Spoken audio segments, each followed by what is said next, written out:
Amelia Bedelia Beat the Clock. Chapter 1. Choosing sides, good and bad. Crunch, crunch, crunch. Amelia Bedelia's feet were talking to her. They were saying that she was walking under a giant oak tree laden with acorns. She closed her eyes and kept walking, listening to acorns being crushed under her sneakers with every step she took. Crunch, crunch, crunch. Amelia Bedelia imagined that if acorns could talk, they were probably saying, "Welcome to Oak Tree Elementary." The oak tree in front of her school was as old as it was enormous. Its leaves were just beginning to turn brown, a dusty brown that made the whole tree look like it had been sprinkled with cocoa powder. "Boo!" hollered Clay. Amelia Bedelia jumped and opened her eyes. Her friend Clay had snuck up behind her. "Boo! You look like you're sleepwalking," said Clay, laughing.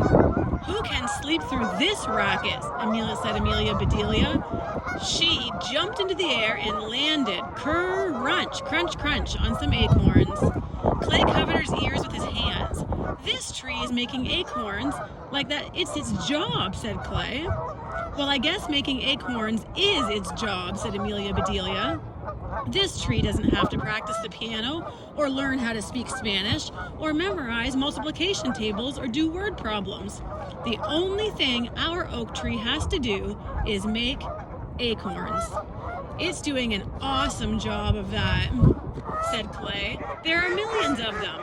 "Right," said Amelia Bedelia. "Like our school motto says, 'Mighty oaks from little acorns grow,'" chanted Amelia Bedelia and Clay together. They said good morning to Ms. Hotchkiss and Mr. Roman as they passed the school office. Ms. Hotchkiss was the principal, but Mrs. Roman, her assistant, really ran the school. Everyone knew that, even Ms. Hotchkiss. "I like your necklace, Mrs. Roman," said Clay. "Thank you, Clay. You're very thoughtful," said Mrs. Roman, smiling. Clay whispered to Amelia Bedelia, "I always give Mrs. Roman a compliment. You never want to be on her bad side."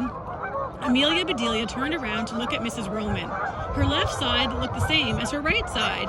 Amelia Bedelia did not see a bad side. She was about to ask Clay what he meant when Mrs. Shaw greeted them at the door to their classroom. "How nice of you two to honor us with your presence," said Mrs. Shaw. She watched them take their seats, living up to her unofficial nickname, the Hawk. A second later, Ms. Hotchkiss read the morning announcements over the intercom. "Good morning, everyone. This is a reminder that next week we'll be celebrating the 100th birthday of Oak Tree Elementary, so get ready. There will be lots of food and fun, and music, games, and activities for all. Make sure you thank your parents and teachers for all the work they have put into making this event a success." Ms. Hotchkiss passed the microphone to Mrs. Roman. Mrs. Roman was in charge of finding out trivia about the school to build interest for the 100th birthday celebration. "Here is today's fun fact about Oak Tree Elementary," said Mrs. Roman.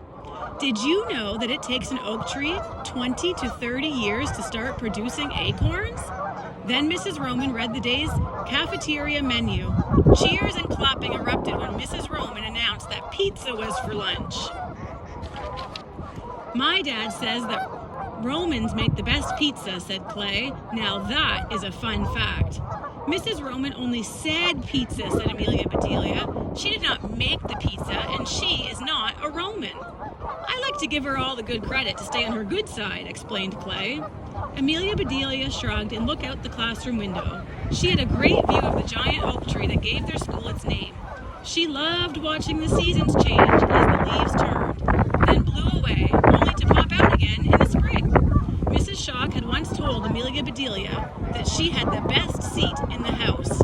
"This is my school, not my house," Amelia Bedelia had replied, "but I definitely have the best view."